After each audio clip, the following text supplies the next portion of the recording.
The views expressed on this program are those of the producers and individuals appearing on this program and do not necessarily reflect the views of the Sun Prairie Media Center staff, its video service providers, or the staff and elected officials of the City of Sun Prairie. We're all familiar with the three whats: what it is, what it can do for me, and what does it cost. Tyler Rickenaut, Country Financial, can help you find the answers with insurance coverage to help protect what's most important to you, all at a price you can afford. So while you're juggling work and kids while trying to keep an eye on your financial future, Tyler Rickenaut, Country Financial, will make sure they are the first ones there when you need them most.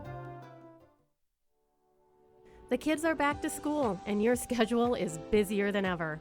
From daycare pickup, doctor's appointments, sports, and college tuition, a parent's signature is a powerful thing. Have you ever stopped to think, what would happen if you weren't able to provide one? With thoughtful estate planning, you can make sure that your child's health and education needs are met in the event of your absence due to a temporary incapacity or even death. The estate planning team at Hurley Burrish is here to help. Fostering deeper relationships, influencing behavior change, developing resilience. You're about to start winning. Here is your host, Christine Bright.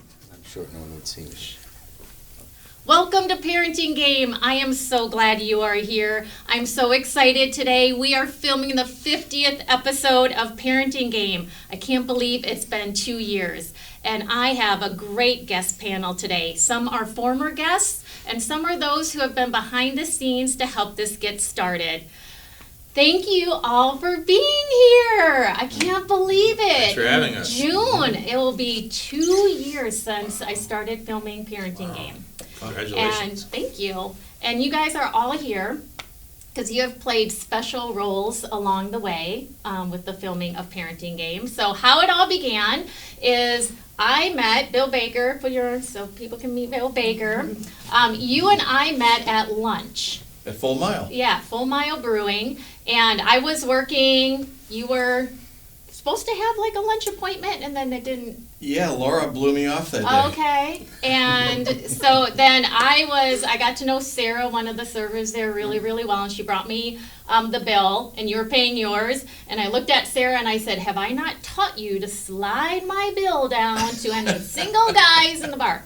So that just started a funny conversation. It did. And at the time, you and I connected over the Anti-Bullying Collaborative. Correct. That was looking to get started in Sun Prairie. Right, exactly. Yeah, and then we went for coffee, and you said, hey, by the way, You should be on TV or do radio, because I think you've got a great story and a great idea, and you need to meet Jeff Robbins and bring this to K-Sun, and look at what you've done with it. Well, thank you. Nicely done. And I was, what? There's a TV station and a radio station in Sun Prairie, and this has been just really a dream of mine back from when I worked at the CW. Okay. I was slated to do some shows there, it didn't work out. So being able to come here and make all the decisions and decide what I want to do has this been very, very satisfying. And it's just been great, the feedback, that has come of it. So Jeff Robbins. Yes, hello. I'm in the back. So you run and manage this chaos that we bring to you. Chaos is a good word, yes. So, and tell your official title. I mean, we call you a lot of things here at the Media Center. I'm sure, but what's yeah. the official I title? can imagine. Can we even say that on TV? I know, no, we gotta be. Well, this is on cable, but the radio version would have to be edited. That's so, share with us what your title is and what you do here. Well, I'm the director, Ms. Bright, of the Sun Prairie Media Center. And so it's my job to bring, one of my many jobs is to bring talented people like yourself into the fold, so we have a really good content that hopefully will attract viewers and sponsors and all that good stuff, and show the city at large and our elected officials that we are producing quality content for our community, and you certainly have helped us do that, so thank you. Thank you. I didn't even do a prep call with you. And Thank you so much. he's a Disney aficionado. Why? That's not. This is not But you're- this is about the parenting game. It's Yes, not but about it's me. about parenting game, and Yeah, Disney, and Disney seems to go together. Oh, okay. We'll have to talk. Maybe we can just do a whole episode on that. Anytime. Sure, it's all People about are lined up to do Disney. your show, so I mean, I'll get in line. But Yeah, I I know. It keeps it. That was probably the thing I was most nervous about is finding guests. But I really haven't had to struggle. Now there's been times where 2 weeks before the film date, I'm finally locking people in, and that can get a little nerve-wracking. But I've just been able to know some amazing people with great stories, and that has not been as difficult as I thought it would be. Now, But when they're only great stories because you get the stories out of them. There So I you mean, go. you have to do the work of. you I'll show can, you. I am having a good makeup day, so I cannot be crying on set today. And I have 2 more episodes after this, so let's. We don't have a makeup set up here at the media Trying center. to get so there, you- man. yeah, I'm trying to it's- raise enough money to advocate for that, so we can have a makeup team and a production team. I'll talk to the mayor about that. Me and the mayor are pretty tight. Oh, okay. I'll have to go to Pizza for Paul and say, hey, by the way, we need to put this in the budget. But Jeff, when we first met, I had some, came to you with some pretty big ideas because I had been in TV before, so I had a vision of how I wanted this to look. Yes, ma'am. And I never came back and asked you this, so this is going to be kind of good to pop this on you while we're here. Uh-oh. So when we had that first meeting and I said, I want to build a set and have a set and I want to have my own furniture, and what was your initial thoughts as we were having that conversation and I was telling you all these grand ideas I wanted to do?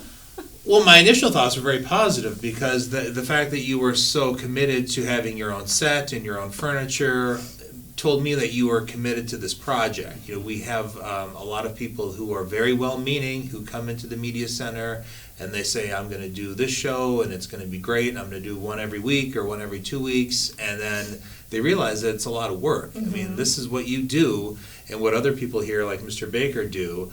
It's not just showing up and turning the cameras on. I mean, you have to, like you alluded to, you have to find guests, you have to do your research, you have to, there's work involved. And so that told me that you were aware of what was involved. You wanted to do the best product you possibly could. Mm-hmm. And so I was thrilled that you were, thinking about things on that level. Most people are not thinking to that extent that you were obviously thinking at. Yeah, and I had the background of CW, which was For sure, very yeah, and helpful. I knew you had done this before, so, yeah. To bring it in. So that was the first hurdle is for No, one. no. It was putting together that table. And you and I did that, remember? Yeah. That Cutting was- fingers, didn't have the right tools. Oh my gosh, that was funny. Okay, so we'll say the second Okay, hurdle second hurdle. was figuring out how to build a set that would be able to be stored here. Right. 'Cause And we don't store a lot of sets here. yeah, and I had none. a great friend who was an engineer, and we went out and figured out how to do it. So this set actually is wainscoting on a wood frame, easel type frame, and then he made the easel where that folds flat against the back of the set, and this is 4 separate panels. And we needed it to be lightweight because sometimes I gotta set this thing up myself. So that's the unglamour part that people don't see is I'm in here, setting this up initially. But this is all foam. The trim that you see that's brown, that's actually a foam trim. It's not real wood to help keep it lighter. And then when we take it all down, it's about 6 inches deep, maybe not even. Yeah, no, And it can it just go stores pretty well. Yeah, against the back wall. So it's amazing, and when you're here, it looks so much different. The cameras are so much more forgiving. It's a lot of fun. And then I wanted to have my own set furniture, because for one, everybody looks better when they're sitting up higher. It forces them to sit more with better posture. So I've got this great deal on this table that came in 10 million pieces. And so we had it all laid out, and then you had showed up and you're going, Uh-oh. would you like some help? And I go, yeah, and everything was an Allen wrench. I know, So right? you couldn't use a power drill or anything, but we got it all together, and It was fun. It's a great set. Yeah, We it's a had great set. So then I have my dear friend, Tom Nebel.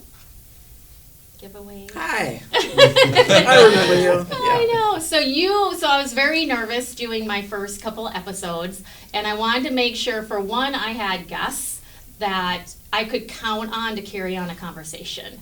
Because that is the worst, is when you have a guest who isn't giving you a lot and you're trying to fill the time and pull things out of them. So I asked you for one, plus you're brilliant, so I knew you would bring a lot, a lot of good content. And then we had Christina, who wasn't able to be here. She is on a trip with her family. So you two both came on, and we just had conversations about the different stages of raising our kids. Christina still has some at home, has some older. Yours are growing. You were hitting, thinking about, I think I'm going to be a grandpa. My son is out and on his way. And we just had really, really great conversation. We learned a lot on that episode. I learned a lot about miking and how my enthusiasm goes from you guys just talking to boom, this big volume on the episode. So I've had to learn to rein myself in a little bit. And those episodes are no longer on YouTube because the camera angles were horrible. We were trying to figure out what it would look like to have 3 people. And in one of the shots, my nose was in Christina's, the tip of my nose was in Christina's shot. And then Christina's arms were in your shot and my shot. So, we just learned some things, but the conversation was great. But then I also had you back. And the episode that we talked about was healing the hurts in our kids. Can you share a little bit about what we talked about in that episode? Yeah, as you're describing my connection here to the show, but the fact is we've had a very robust and friendship that has gone really across the spectrum of emotion, but also speaking truth into each other's lives and receiving it, and sometimes being defensive because we're both naturally defensive, and just to have had a glorious journey in terms of friendship. But on that particular episode, it was originally scheduled that my son Andrew was going to be here, and he and I were healed through a visual tool that I use in my work, which I know you're familiar with, called the 5 gears, and it healed our relationship, and it just brought so much open space for us. But what I particularly think about that episode is that, and allowed this episode we were referring to come alive, is that we were recalling a moment in our friendship when we were on a walk, and I was talking about my son Andrew, and that I mentioned just about some of the horror that's happened in our family, and the backstory there. But I said, I don't think I'm avoiding this conversation with him. Well, that's what we call an unsolicited qualifier. And you and I both know when we predicate something with a I don't think or I'm not trying, it normally means, we just found you. And you stop me dead on the walk, and you say, you are going to talk to him about this before his son is born, because you're going to break this curse, and I'm like, whoa, now you're bringing on a real strong voice, but we've learned to listen to each other. And I've intrinsically trusted you if you've spoken about things. That turned out to be another major healing in our relationship, and it's going forward into grandchildren's space right now. So that's what I remember about that episode, because it was very live, and I was able to pull back into just our relational history. And I'm going to say one last thing, Christine, and that's that I know people discover you and your brilliance in the parenting world through this show and through other places, but I've been able to say it, really in real life, and I think that's given us a particularly fluid way to converse, even when we're on camera. Yeah, it was a powerful episode. And it is one of the most viewed episodes. So that will now lead me over to Adam, who's a good friend of mine. We've had a friendship for several years. And you actually contacted me to introduce me to a friend who had a podcast and said, I think you need to be on this podcast.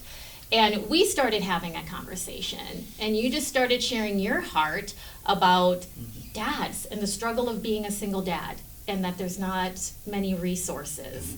And you were a little apprehensive at first, about sharing it with me, and I shared with you, my passion really is for dads, to elevate dads, to bring more attention and resources to dads. So you actually started it, and since then, I've now have had several guests where we're just focusing on how to elevate dads and bring them resources.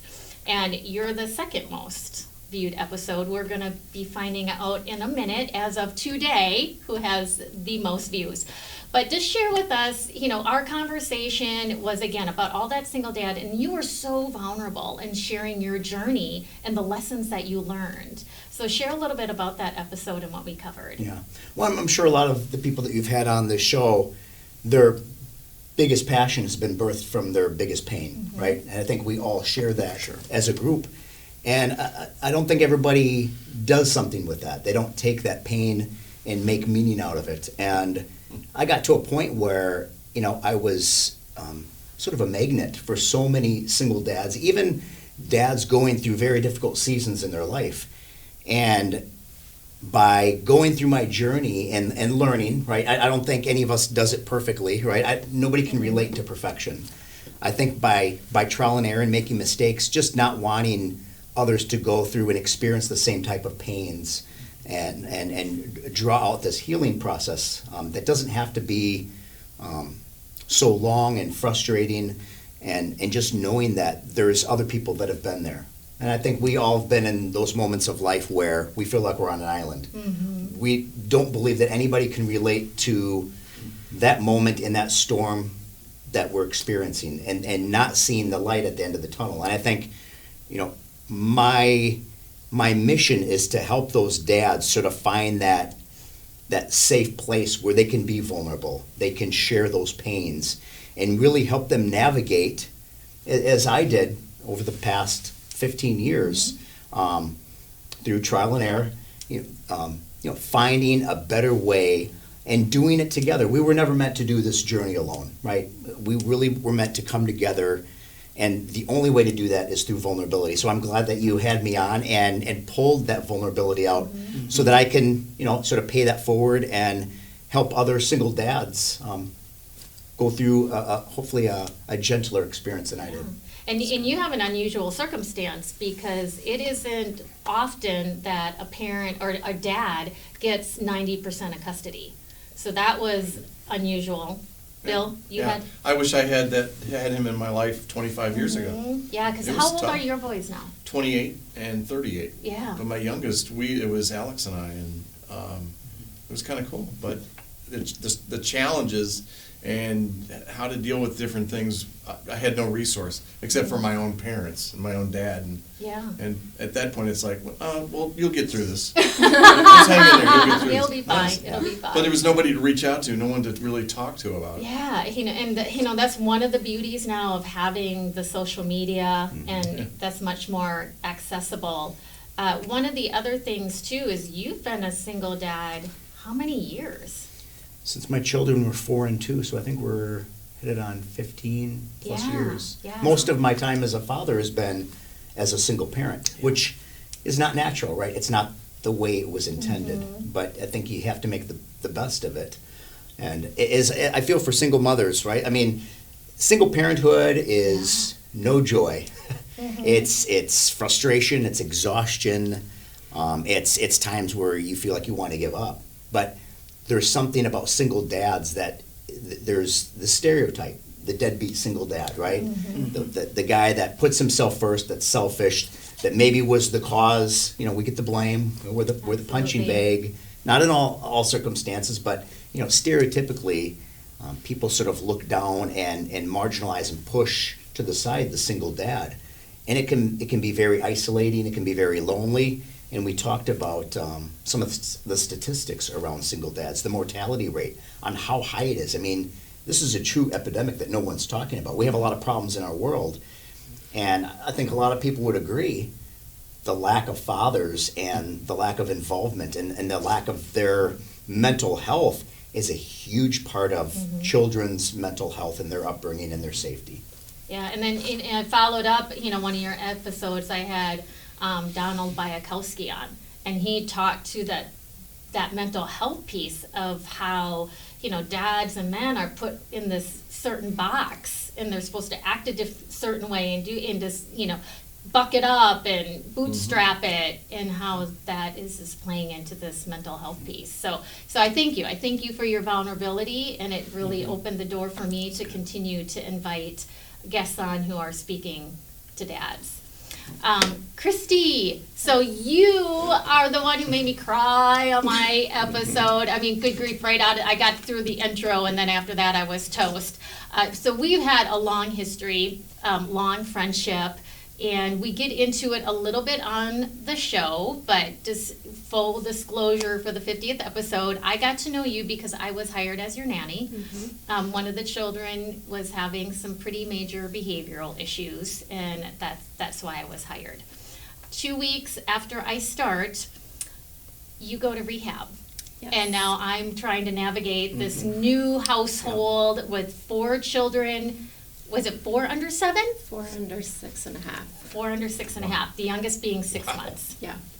Yeah. So our getting acquainted. Yeah. What has been a very interesting story roller coaster. Again, I just appreciate you. You were part of the Braveheart series that we had, and you were so vulnerable and just open about your story and recovery. The one thing that I just love about our relationship is I've been able to stay, connected with those kids. Another thing I'm excited about, we haven't heard word yet, but your interview, I entered into the Wisconsin Broadcasting Association Awards for Best Interview.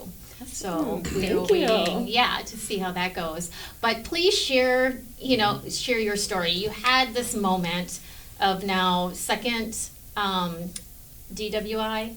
I got 2 DUIs in the same week. That's pretty much called finding rock bottom and not being willing to accept it. But I got 2 DUIs in the same week, and I think I kind of felt like the bottom was falling out, and I couldn't let it until I had someone else there to catch it, to catch my kids, to make sure they'd be okay.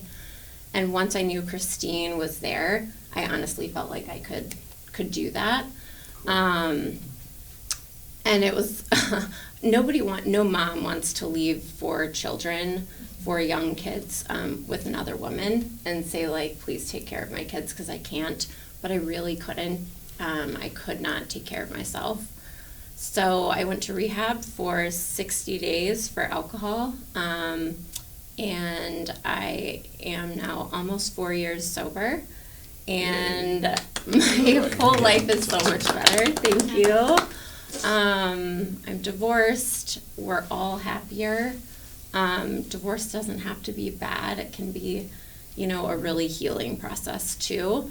But a life of sobriety is like where I found my passion for helping women, single moms in that space. It's a hard space to navigate. How do you still be a part of, especially like as a single person again, without the alcohol? But I love my life. I love my life today. I love, the way I'm present parenting with my kids that I was not able to do, 2 years ago, 3 years ago. It was like, where's my escape button? Where's my easy button? Like, where's the nanny? And it was like, I just didn't want to do it.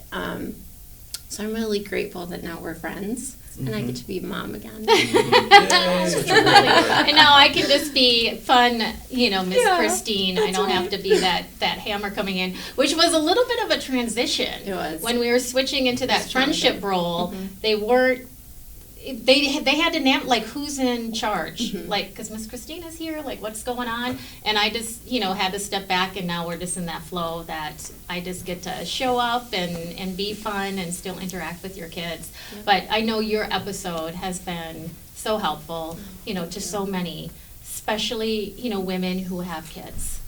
And I am going to have to leave the family to get healthy. That's the only way that it, was going to happen. And your family, I mean, parenting game, so this was pre-pandemic. when I was working with your family, and then pandemic hit. And it was during this time, Tom, you and Elizabeth were so good about pulling information out of me to actually develop a program. But it was during the pandemic, and I had this great little learning lab. You know, so I'm looking at strategies, this is gonna work, you know, and I'm reading stuff, and I'm like, I don't think that's gonna work, and I'm like, it doesn't work. So, you know, getting down what is really gonna work and what is gonna take you through all the ages. Because I think that's the hardest thing for a parent. Oh, I learned this tool for when they're 2, and now I'm learning this, you know, this for, you know, now they're getting a little older and being able to rationalize a little bit more. Okay, well, now that isn't going to work when they're in middle school, and I want to give tools that are going to carry you, you know, all the way through. And I'm a big advocate, always read and learn. Okay, just real quick. We only got like 2 minutes left, so you guys are going to be short. I'm going to start with Bill, and I'm throwing a question at you that you did know was coming. Okay. So, but I know y'all pretty can do vulnerable this. and will answer it. I'll start just to help it. My big aha when I realized something wasn't working is when I saw my son yelling at a friend, and I realized that he learned that from me. I was a big time yeller. People would not even know that now, but I was a yeller, screamer, throw stuff, and I realized I needed to change my approach in parenting. Anybody else had that aha of like, what I'm doing is not working? That I had to be a parent instead of a friend. I feel like our society really pushes us towards being a friend with our kids, and you have to make tough decisions that they're not going to be happy with. Yeah. Anybody else have another quick one before we cut cake? And find out who the winner is. I'm lucky that I have 2 really great kids, and we just assumed that they would always be great. But when the pandemic hit, my son really struggled with distance learning and doing the virtual learning, and so that was the first time that we really had to step in and kind of kick him in the butt a little bit and say, I know this isn't the best situation, but you know we're all going through this, and you need to do your thing. And fortunately now he's at Butler University. He's getting straight A's, and he's doing very well. So he just needed a little push. Yeah, I know how when those easy ones cause you a hiccup, then you're just like, Yeah. what? What's going on? Okay, we don't have a drum roll. Are you guys ready? Oh, we do have a drum roll. Okay. Tom, your episode has had 123 views. Adam, your episode has had 127 views. I'm like Mr. Congeniality. I was up all night. But if I anything know should you're happen- watching it. You're emailing people. Watch it really fast. If anything should happen to you, Yeah. we know. You'll take the I'll crown. take You'll be it, the good yeah. runner-up. Okay. Yeah. All right. Well, let's you cut look some good in a cake. tiara. I think we have some little ones that wanted to come in for cake. Maybe. Cake. We'll see. I don't know. you're They may playing on be the road. they might be sucked into iPads. So come on, you guys. Let's scoot over here. I don't know. What do you sing? Happy 50th anniversary to you. Yeah, I have a nice. Do you want to Here they come. Oh, there we go. Yay! I don't want that ever to happen again. Oh, we got one. Hi. Oh, and I want to thank you for joining me for the 50th celebration for our 50th episode of the Parenting Game. Thank you for tuning in. Okay.